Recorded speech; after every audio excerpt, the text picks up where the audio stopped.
आज हमारा कक्षा का विषय है चमत्कारी गुण व्यवहार कुशलता। आध्यात्मिक व्यक्ति को अपनी ध्यान साधना और जीवन को आध्यात्ममय बनाने के साथ साथ व्यवहार के ऊपर भी ध्यान देना होता है। नहीं तो यदि हमारा व्यवहार उत्कृष्ट नहीं होता है, कुशल नहीं होता है, तो लोगों की ओर से हमें विशेष सहायता आदि की प्राप्ति नहीं होती है। यदि लोगों की सहायता और उनके साथ हमारा संबंध ठीक नहीं होगा तो हम समय नहीं निकाल पाते हैं, और समय की कमी में हम जो विशेष प्रगति करनी चाहिए वो प्रगति नहीं कर पाएंगे। इसलिए एक सीमा तक सांसारिक लोगों के साथ हमको अच्छे संबंध बनाए रखना पड़ता है और उनके साथ रहते हुए उनसे सहयोग लेते हुए हमको आगे बढ़ना पड़ता है। व्यवहार में हम जितने कुशल हो पाते हैं, जितना उत्कृष्ट व्यवहार कर पाते हैं, यहाँ लोगों को हम समझते हैं, यही समझ ही आगे चलकर हम ईश्वर के साथ संबंध बनाने में विशेष सहयोगी होते हैं।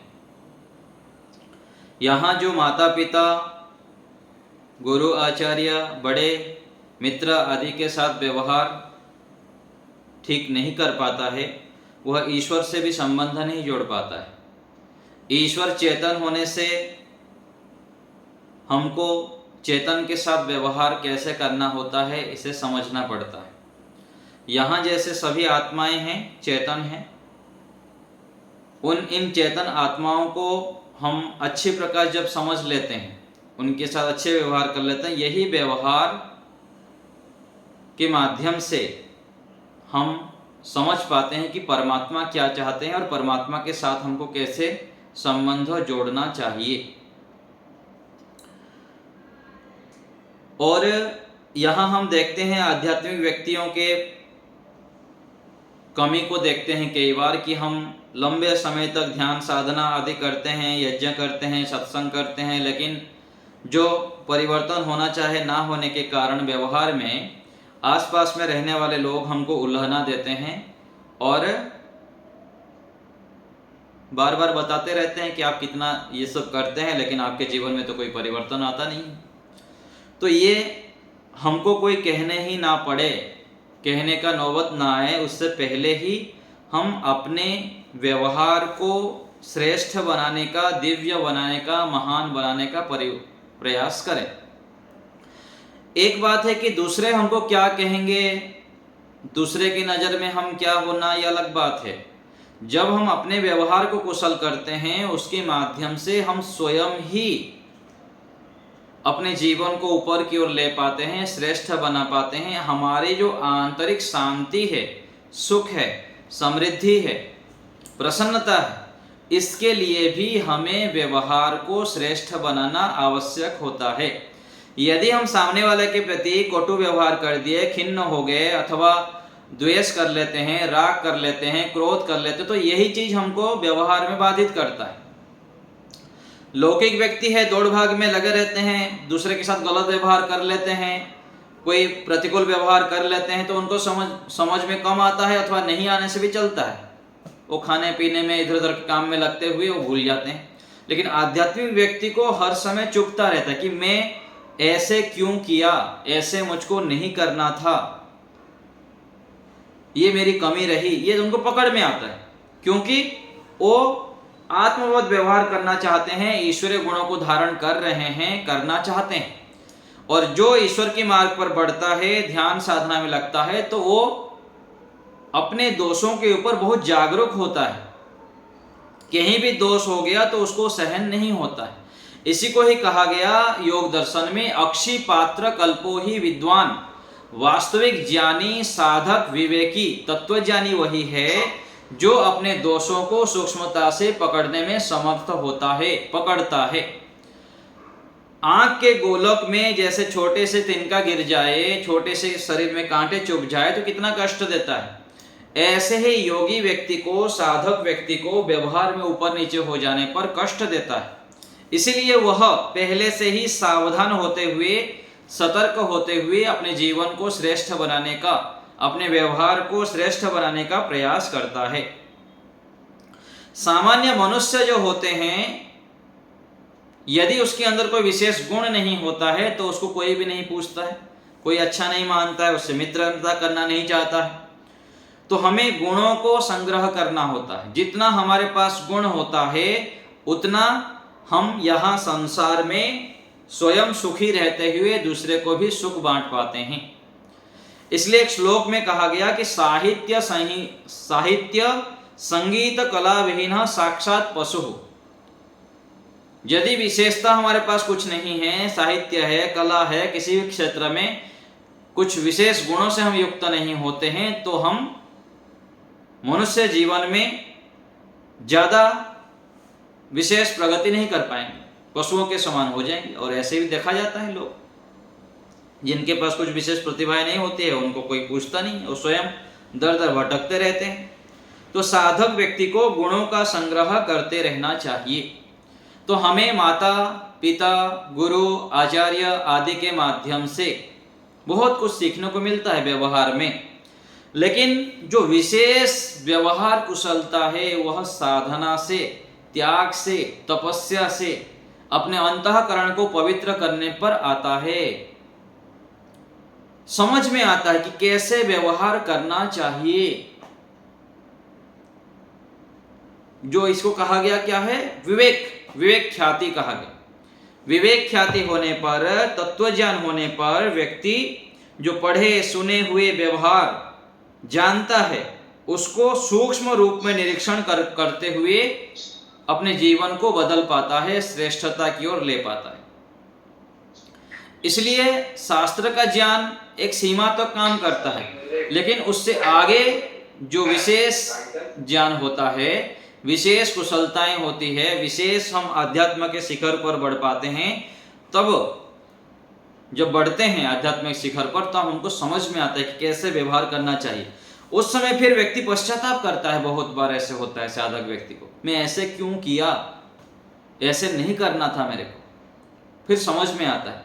प्रारंभ में व्यक्ति पदे पदे क्यों झगड़ा करता है, क्यों अपने आप को बड़ा दिखाना चाहता है, अपने मान्यता को थोपना चाहता है, क्योंकि वो अभिमान से युक्त होता है, उसको वास्तविकता का पता नहीं होता। जो व्यक्ति को वास्तविकता का पता लग जाता है, श्रेष्ठ ज्ञान हो जाता है, वो झुक जाता है, थोड़ा झुक के रहना पसंद करता है और अकड़ना नहीं चाहता है, अथवा परीक्षण के दृष्टि से छोड़ के वो थोड़ा साइड हो जाता है। क्योंकि अलग सामने वाले व्यक्ति को जब हम महत्व देते हैं और उनके बातों को प्रधानता देते हुए, उनको सम्मान देते हुए कुछ बातें हम मान लेते हैं, तो कालांतर में वो व्यक्ति हमारे लिए हितकारी होते हैं, हमारे अनुकूल होते हैं और हम उनसे लाभ ले पाते हैं।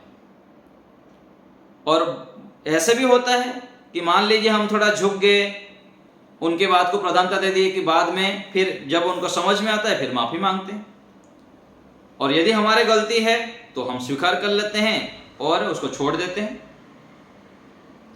तो हमें आत्मवत व्यवहार करने के लिए प्रयास करना चाहिए। आत्मवत व्यवहार की कमी के कारण हम पदे पदे बहुत अधिक हानि उठा लेते हैं। माता पिता योग्य संतानों को पहचान नहीं पाते हैं, उनकी बातों को प्रधानता नहीं देते हैं, अपने जो ज्ञान में है, अपने जो परंपराओं के क्या कहेंगे जाल में फंसते हुए अकड़ के रहते कि ये मेरे घर में तो ये चलेगा, जबकि बेटा बेटी का बिल्कुल सुनते नहीं है। कुछ माता पिता ऐसे होते हैं। ऐसे ही और इसके कारण से देखिए कितने समस्याएं होती है।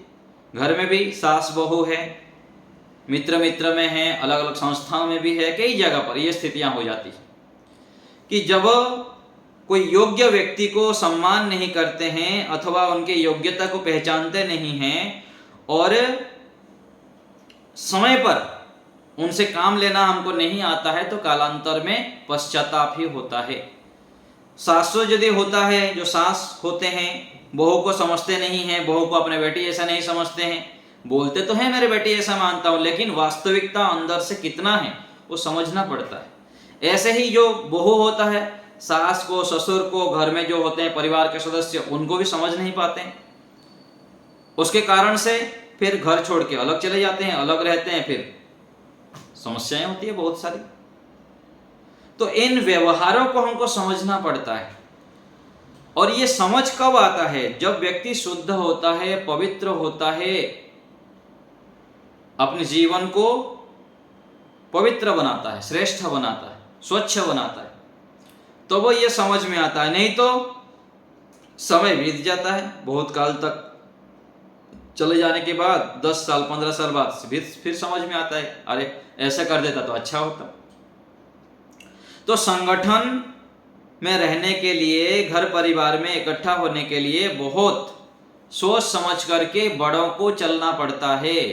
इसीलिए यदि बड़े ठीक नहीं होंगे, बड़े के जीवन में चरित्र नहीं होता है, अथवा उनके जीवन में विशेष संस्कार नहीं होता है, तपस्या नहीं होती है, ज्ञान का स्तर उतना ऊंचा नहीं होता है, निर्णय वो नहीं ले पाते हैं, तो फिर सब छिन्न भिन्न हो जाता है।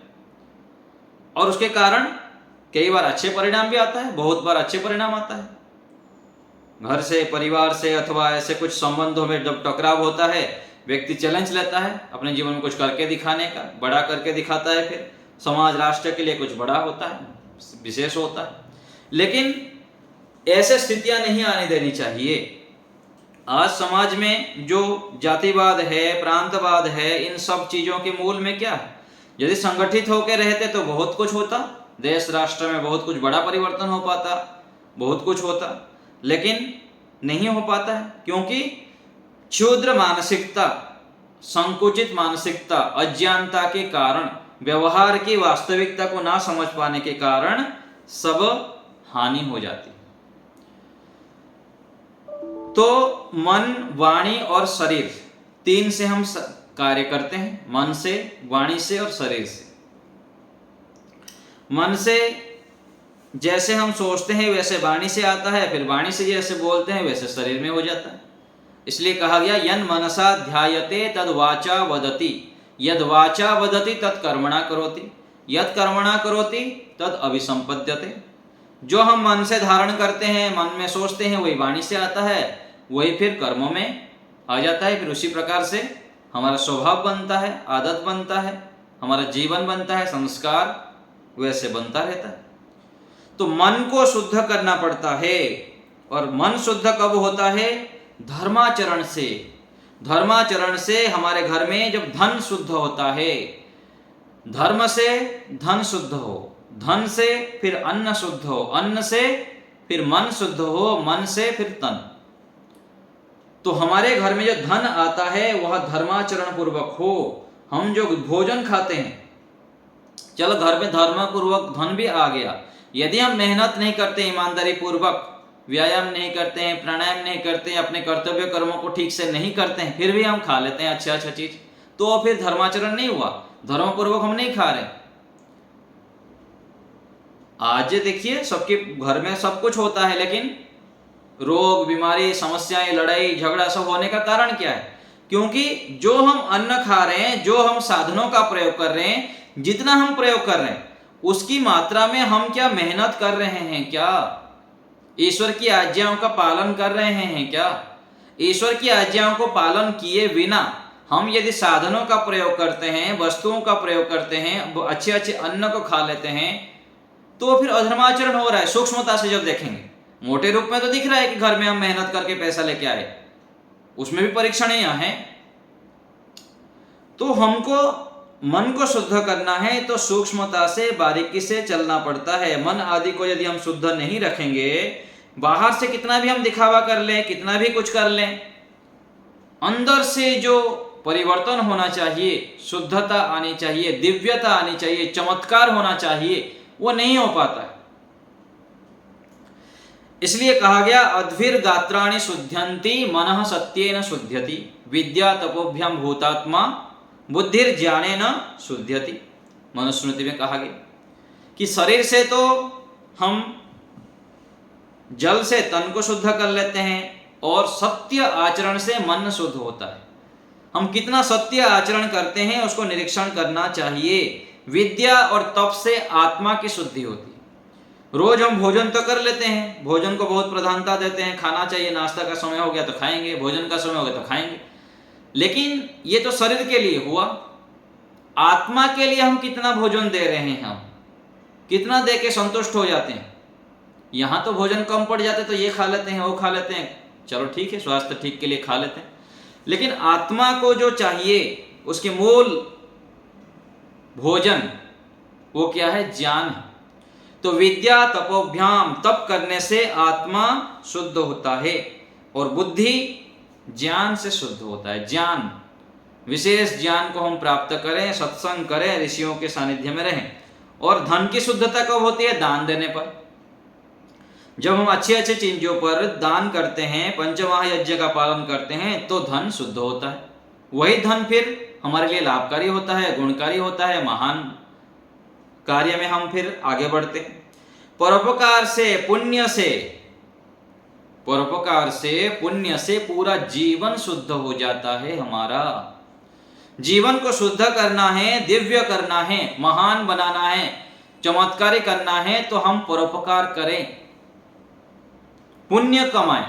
अधिक से अधिक हमारे जीवन में पुण्य कैसे आएगा उसको देखें, और इससे हमारा कुल वंश सब शुद्ध हो जाता है। केवल हम अपने का ही पवित्र नहीं करते हैं, अपने परिवार को, अपने पूरा कुल खानदान पीढ़ी को भी हम तर देते हैं। युगों युगों तक हमको लोग याद करते हैं, स्मरण करते हैं, हमको आदर्श मानते हैं। किसके आधार पर? देखिए आज स्टेचू कहाँ किसके लगाया जाता है समाज में, राष्ट्र में। जो हम गली चौराहा में जाते हैं, कोई धनवान व्यक्ति का लगाया जाता है, बहुत कोई रेयर होंगे, लाखों में कोई एक, हजारों में। लेकिन बाकी जो जितने व्यक्ति का हम लगाते हैं, किसके लगाते हैं? जो त्याग, तपस्या जीवन में जिसका था, जो परोपकार किए, समाज राष्ट्र के लिए जिए। इसको हमको समझना है, यह समझना है कि धन संपत्ति, गाड़ी, मकान आदि हम सब चाहते हैं, लेकिन इससे क्या हम विशेष कुछ प्राप्त कर सकते हैं? इससे सामान्य रूप से हमारा शरीर चल पड़ेगा, जीवन एक सामान्य रूप से चल पड़ेगा, लेकिन जो विशेष जिस कार्य के लिए मनुष्य जीवन मिला है, क्या इनसे ये सब शुद्ध हो जाएगा क्या? तो हमें पवित्रता से जीवन को जीना है, पुण्य आचरण करते हुए, परोपकार करते हुए। और संबंध को शुद्ध कब करते हैं? संबंध शुद्ध कब होता है? जब पवित्र आचरण होता है, सच्चरित्रता होती है। आज संबंधों में टकराव होने का कारण क्या है? अधर्म आचरण, असत्य आचरण, अन्याय आचरण, वेद विरुद्ध आचरण, भोगवादी आचरण। तो भोग प्रधान जीवन होने पर, अपवित्र जीवन होने पर कभी भी संबंधों को हम श्रेष्ठ नहीं बना पाएंगे, दिव्य नहीं बना पाएंगे, पवित्र नहीं बना पाएंगे, और उससे लाभ नहीं ले पाएंगे। इसलिए हमको विधि निषेध आदि को जानना पड़ता है। क्या विधि है, क्या निषेध है? गृहस्थ में चले गए तो क्या नियम है? संसार में किसी भी जगह पर हम हैं तो हमारे लिए क्या मर्यादा है? एकांत में है, सबके बीच में है, कहीं भी है, यदि हम मर्यादाओं को याद नहीं रखेंगे तो पिटाई से बच नहीं सकते हैं। दंड तो मिलेगा ही मिलेगा, क्योंकि पदे पदे कैमरा लगा हुआ है। कहाँ भागेंगे, कहाँ कहाँ भागेंगे बताइए? यहाँ लोगों के सामने हम अच्छे बना लेंगे और समाज में अच्छे दिखा देंगे, प्रतिष्ठा प्राप्त कर लेंगे, लेकिन कितने दिन तक? मनुस्मृति में कहा गया कि अधर्मेण एधते तावत् ततो भद्राणि पश्यन्ति सपत्नांजयति समुल्लस्सु विनश्यति। ऐसे श्लोक आया कि अधर्म से जब हम आचरण करते हैं, अन्यायपूर्वक आचरण करेंगे, लोगों को अत्याचार कर लेंगे, अपने आप को बड़ा दिखाते हुए, डराते हुए, धमकाते हुए अपने घर में राज करते हैं, अलग अलग जगह पर हम बहादुरी दिखाते हैं, कितने दिन आप अधर्म आचरण करके, अन्याय आचरण करके पद प्रतिष्ठा आदि को प्राप्त कर लेंगे? तो कह रहे कि अधर्म से जो कमाई होता है वो क्या होता है? अधर्म आचरण से आप बहुत कुछ प्राप्त कर लेते हैं, सबको जीत लेते हैं, पद प्रतिष्ठा प्राप्त कर लेंगे, लेकिन अंत में कहा गया समूलस्तु विनश्यति। जैसे पेड़ में मूल से काट दिया जाए तो पूरा पेड़ मिट जाता है, नष्ट हो जाता है। ऐसे ही 10 साल 15 साल 20 साल बाद पूरा सब कुछ साफ हो जाता है। देखिए, हमारा प्रत्यक्ष है, इतिहास को उठा के देखिए, चाहे रावण है, दुर्योधन है, आदि से लेकर कंस है, और अभी भी देखिए देश में जो बहुत लूट के पूरा राज्य को बर्बाद कर दिए, पूरा देश को बर्बाद कर दिए, सिकंदर आ गए, कितने सारे कुछ आ गए देश में, कितने दिन टिके? क्योंकि ये संसार का विधान है। हम कहीं भी गलत व्यवहार करेंगे, अशुद्ध आचरण करेंगे तो अधिक दिन चलेगा नहीं। इसलिए हमको शुद्ध व्यवहार करना पड़ता है, व्यवहार में कुशल बनना पड़ता है। एक आता है योग दर्शन में कुशल योगी।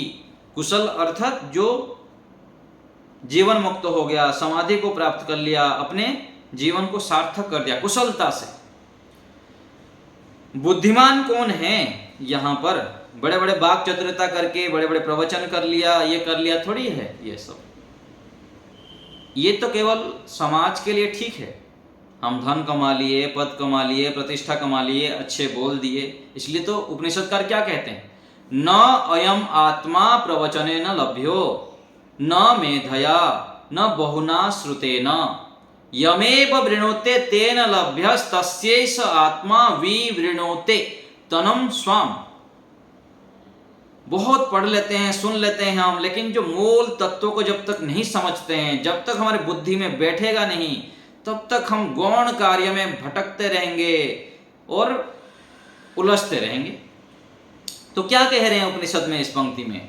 न अयम आत्मा, जो आत्मा परमात्मा का ज्ञान है, बहुत अच्छे अच्छे प्रवचन कर लेने पर नहीं मिलता है, बहुत कुछ सुन लेने पर नहीं मिलता है, बड़े बड़े शास्त्र को आप याद कर लिए, कंठस्थ कर लिए, तब भी नहीं मिलने वाले हैं। कब मिलेंगे? कब परमात्मा का दर्शन होता है, ईश्वर आपको स्वीकार करते हैं? यमेव वृणुते तेन लभ्यस।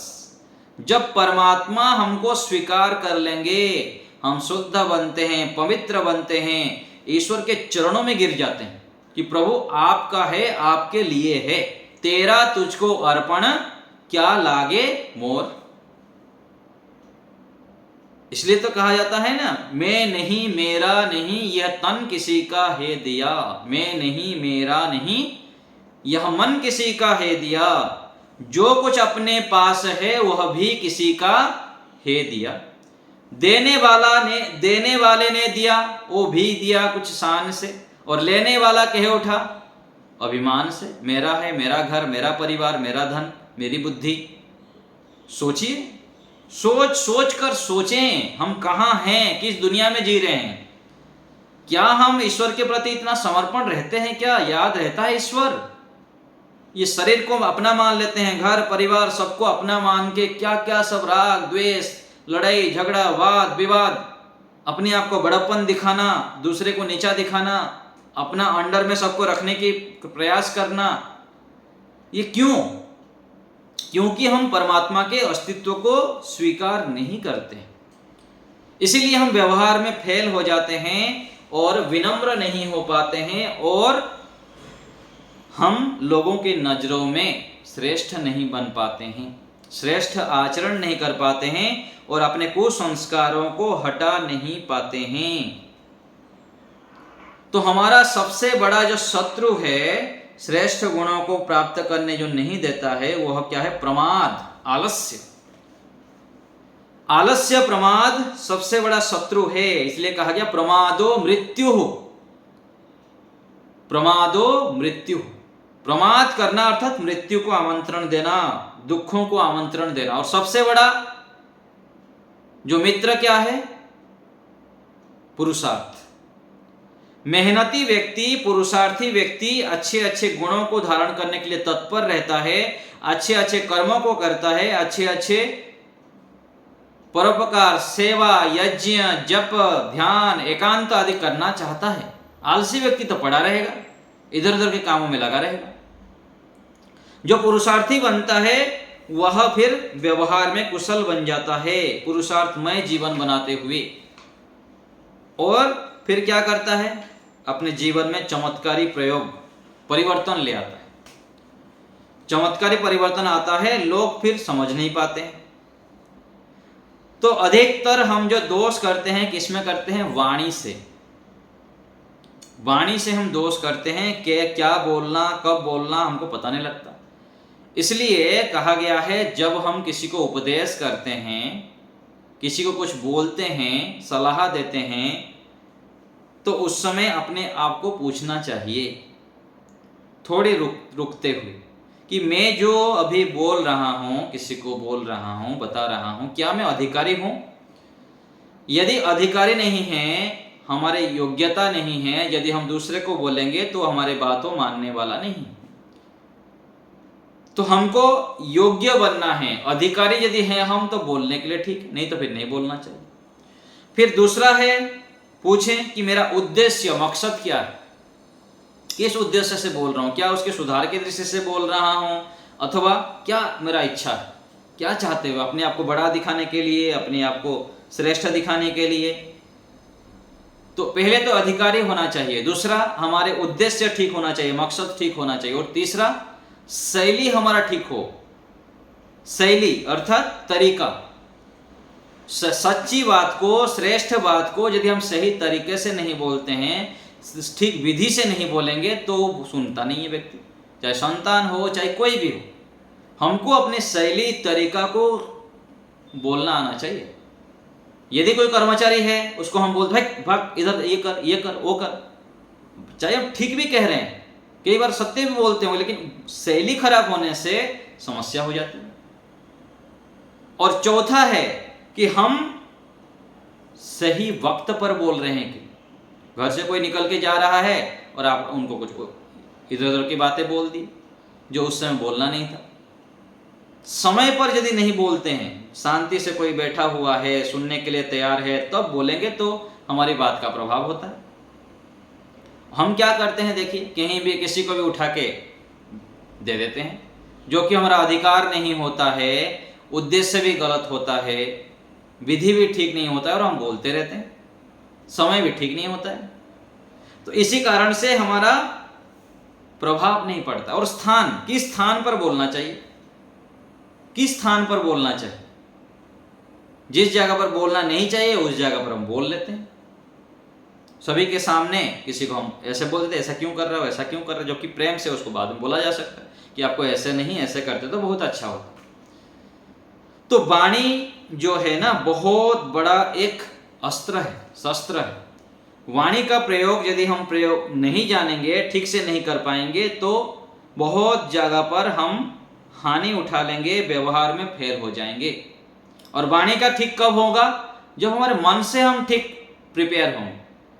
मन से यदि हम मजबूत होंगे, दूसरे के प्रति अच्छी भावना रखें। मान लीजिए किसी के प्रति आपके मन में दूर में वो है, बार बार उसके विषय में आप गलत सोच रहे हैं, नकारात्मक सोच रहे हैं, क्यों ऐसा किया, ऐसा नहीं करना चाहिए, ऐसा है वैसा है, अलग अलग आप सोच लिए, तो वो सामने आएगा, तो आप जितना भी चाहे वहां पर रोक नहीं पाए, क्योंकि मन में आप बहुत बार आवृत्ति करते करते करते उसके विषय में गलत मान्यताएं बिठा के रखें।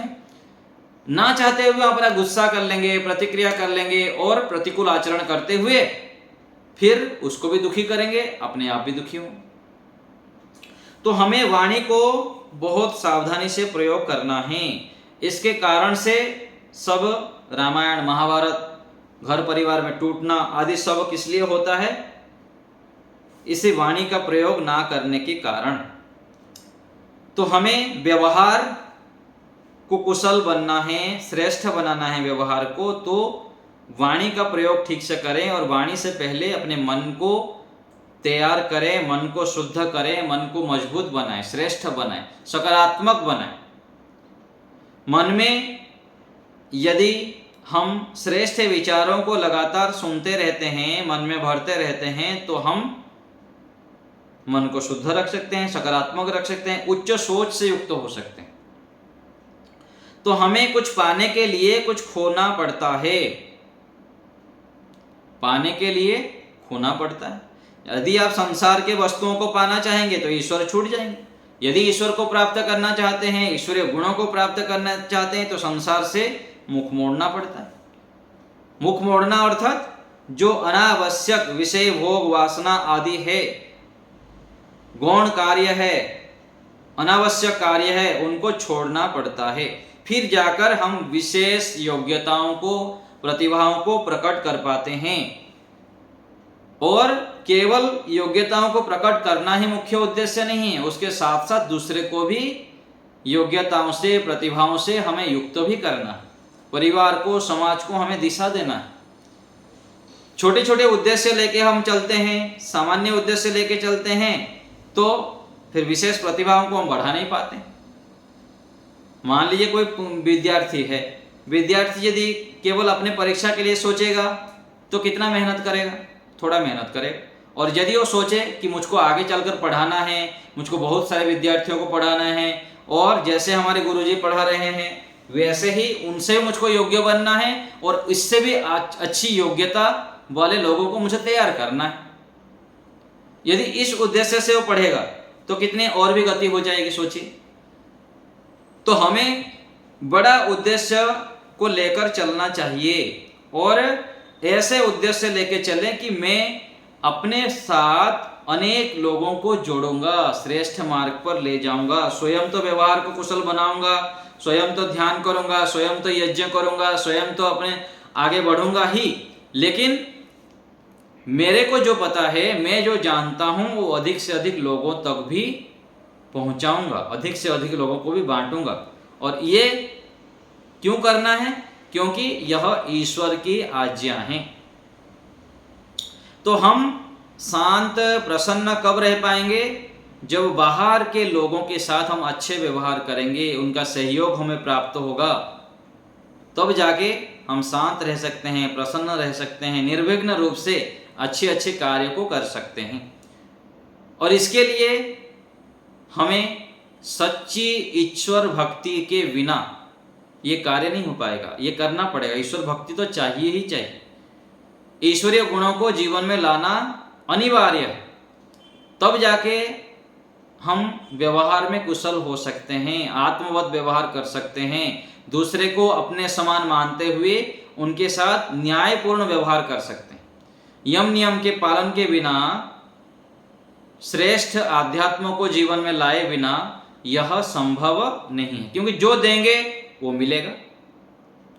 और देगा कौन? जिसके पास होगा।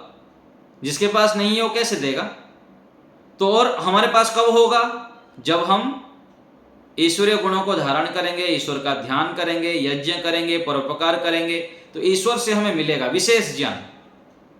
विशेष श्रेष्ठ ज्ञान विज्ञान प्राप्त करना है तो ईश्वर का हम ध्यान करें, ईश्वर को सर्वोपरि माने, ईश्वर को अपने पास मानते हुए कार्यों को करें।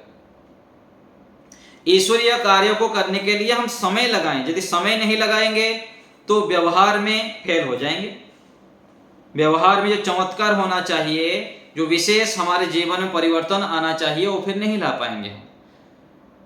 तो एक कहा गया है एक श्लोक में, ददतु ददतु गालिं गालिवन्तो भवन्तः वयमिह तदभावे गालिदाने समर्थः जगति विदितमेतत् दीयते विद्यमानं न हि शशकविषाणं कोऽपि कस्मै ददाति। तो इस श्लोक को देखिए, इसको हम यदि याद रख लेंगे ना, बहुत सारे जगह पर हम अशांत होने से, खिन्न होने से, परेशान होने से बच जाएंगे। ये बहुत बढ़िया श्लोक है। इसमें कहा गया है कि हमारे साथ मान लीजिए कोई गलत व्यवहार कर लिया, प्रतिकूल व्यवहार कर लिया, अन्याय आचरण कर लिया, तो हमें क्या करना है, क्या विचारना है। तो इसमें कहा गया है ददतो ददतो गालिम, हमको कोई गाली दे दिया, कटु व्यवहार कर लिया, तो हमको क्या कहना है? मन ही मन, उनको बोलने की आवश्यकता नहीं है। तो कहना है कि दीजिए दीजिए, आपके पास तो गाली भरा पड़ा है, आपके पास तो अन्याय व्यवहार करना, गलत व्यवहार करना, गलत आचरण करना भरा पड़ा है, क्योंकि आप गाली से परिपूर्ण हैं, गलत व्यवहार से परिपूर्ण हैं, इसलिए आप गाली दे रहे हैं, आप गाली वाले हैं, अन्याय आचरण वाले हैं। क्योंकि वयम यह तदभावे, मेरे पास ये गलत व्यवहार ना होने से, कटु वाणी ना होने से, अन्यायपूर्ण व्यवहार मेरे पास ना होने से मैं उसको देने में असमर्थ हूं। आपके पास है इसलिए आप दे रहे हैं, मेरे पास नहीं है। कोई हमको कटु बोल दिया तो हम कटु नहीं बोलेंगे, कुत्ता हमको काट दिया तो कुत्ता को भी हम काटने लग जाए, कोई गलत व्यवहार कर लिया, मान लीजिए अन्याय कर रहे हैं हमारे साथ, हम भी उसके साथ अन्याय करेंगे, तो ये ठीक नहीं। तो कह रहे हैं कि जगति विदितम एतत्, जगत में विख्यात है कि जिसके पास जो होता है वो देता है, जिसका संस्कार जैसा है वैसे व्यवहार करेगा। कोई गलत व्यवहार करके वो क्या मानता है, मैं तो उसके साथ देख लिया, उसको मजा चखा के आया, तो ऐसे करना क्या है, ठीक नहीं, क्योंकि जिसके पास जो होता है वो देता है। तो कह रहे हैं कि न ही शशक विषाणम कोपे कस्मै ददाति, जो खरगोश होता है उसका सींग जो होता है नहीं होता है, तो किसको कौन देगा, थोड़ी नहीं दे सकते, क्योंकि है नहीं। तो हमें इस प्रकार से विचार करते हुए दूसरे के साथ अच्छे व्यवहार करने हैं। कोई मान लीजिए हमारे साथ अन्याय कर देता है, प्रतिकूल व्यवहार कर लिया, तो उसको बच्चा मान के, रोगी मान के थोड़ी देर के लिए शांत रह जाना चाहिए, अपनी आंतरिक स्थिति को बिगाड़ना नहीं चाहिए। यदि हम अधिक वाद विवाद करेंगे, तर्क वितर्क करेंगे, अधिक उलझेंगे, तो हमारी ही शांति भंग होती है। इसलिए साधक व्यक्ति को, जो विशेष साधना करना चाहते हैं, और विशेष करके प्रारंभिक व्यक्तियों के लिए मौन रहना सबसे बड़ा साधन है, सबसे श्रेष्ठ उपाय है। लोग तो बहुत कुछ बोलेंगे, क्योंकि आपको तो अच्छे से जानते नहीं।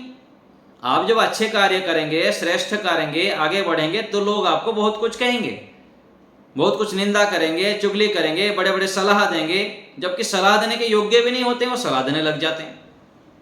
उनको पता नहीं वो किसको सलाह दे रहे हैं, किसको क्या कह रहे हैं। हमको भी बड़े बड़े सलाह देने वाले मिल जाते हैं कि अच्छा जी ऐसे करना चाहिए, ये करना चाहिए, जबकि उनको पता ही नहीं किसको कह रहा हूँ, क्या कह रहा हूँ, उनको पता ही नहीं लगता, लेकिन बोल देते हैं, कोई बात नहीं, जिसके जितना ज्ञान का स्तर है उतना बोलेंगे।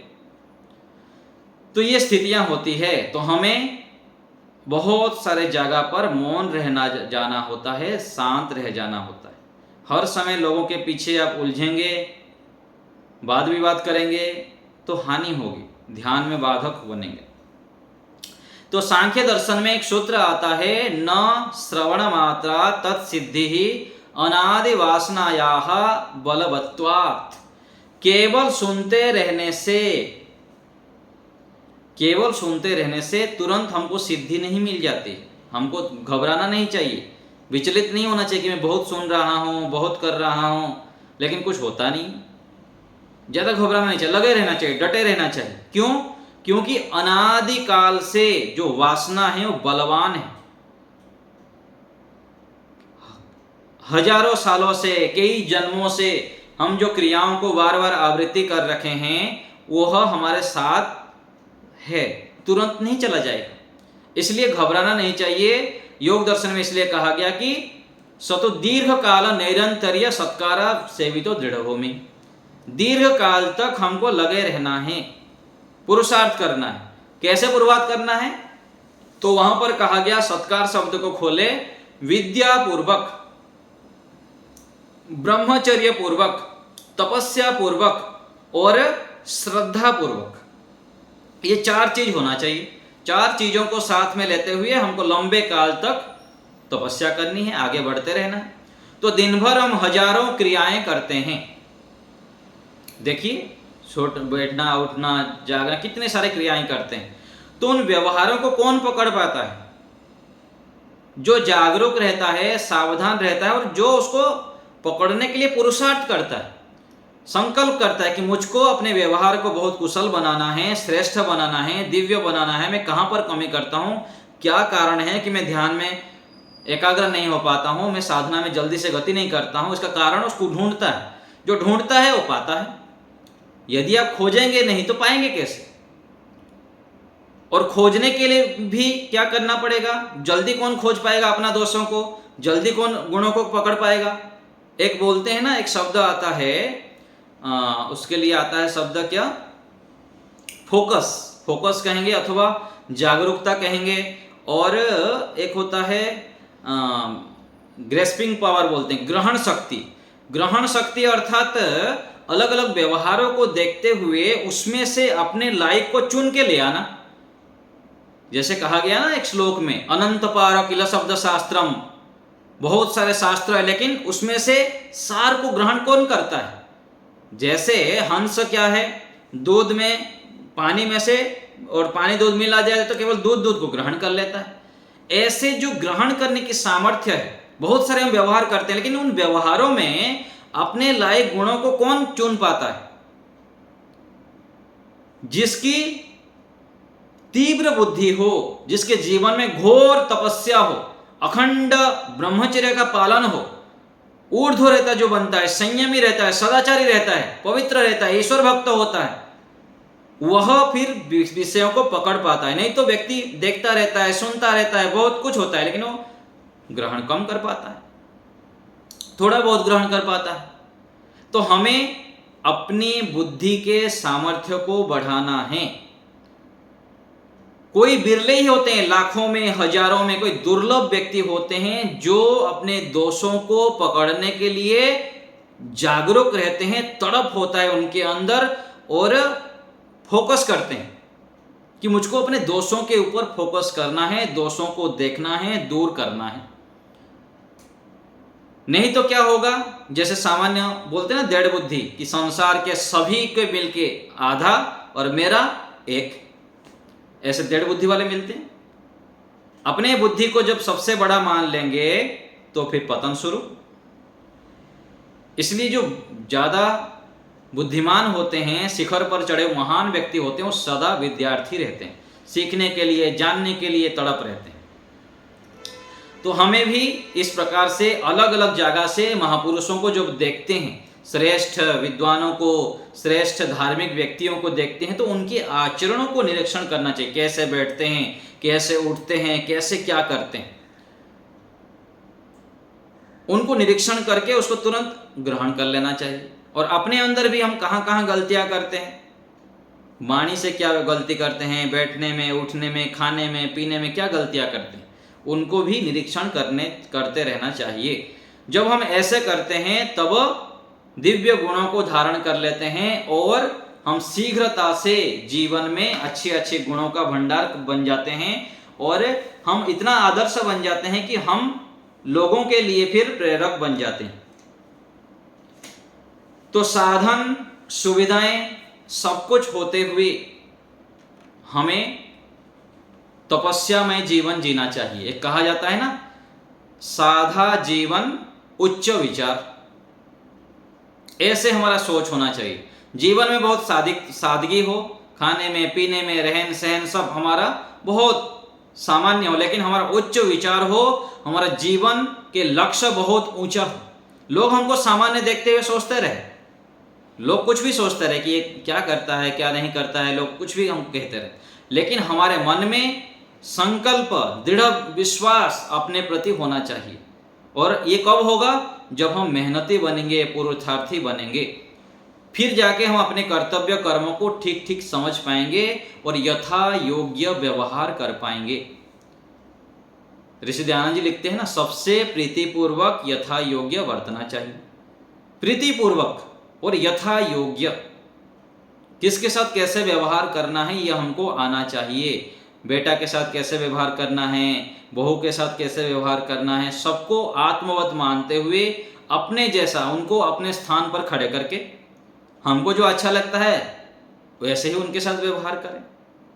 तो जब हम आलस्य, प्रमाद आदि को छोड़कर दूसरों को अपने जैसा मानेंगे, अन्य लोगों को भी